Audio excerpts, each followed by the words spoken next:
শ্রীভূমি। হ্যাঁ বন্ধুরা, আমরা শ্রীভূমির কাছে চলে এসেছি। সুন্দরভাবে তোমরা দেখতে পাচ্ছ, ওপরে লেখা আছে শ্রীভূমি স্পোর্টিং ক্লাব। দেখো, শ্রীভূমি স্পোর্টিং ক্লাব।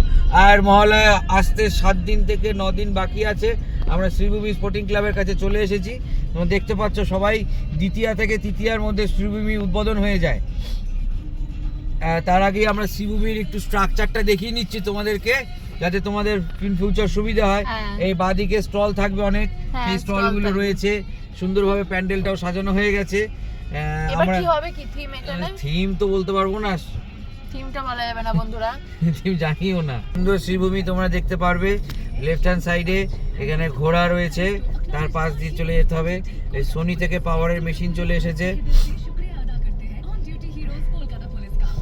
শ্রীভূমিতে একটা রাজরাজা ব্যাপার থাকে।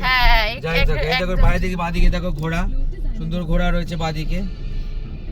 আর এখানে একটা জিনিস খুব ভালো রয়েছে, দুর্গাপুজো হয়ে যাওয়ার পরে 25 ডিসেম্বর যখন হবে, তখনও বেশ এখানে সুন্দর প্রোগ্রাম হয়।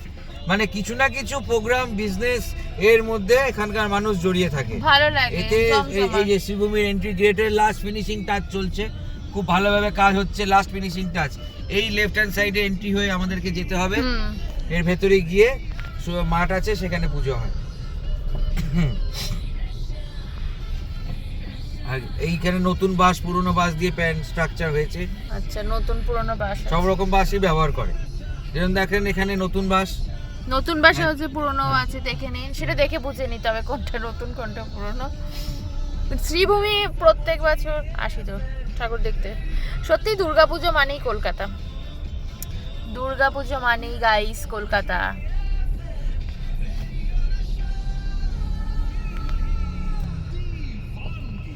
যারা ঘরে বসে ঠাকুর দেখবে ভাবছো, তারা সবাই আমার ফেসবুকে আমাকে ফলো করে নেবে।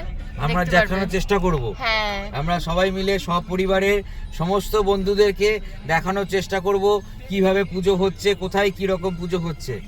কতটা কি করতে পারবো জানি না, কিন্তু দেখানোর চেষ্টা করব।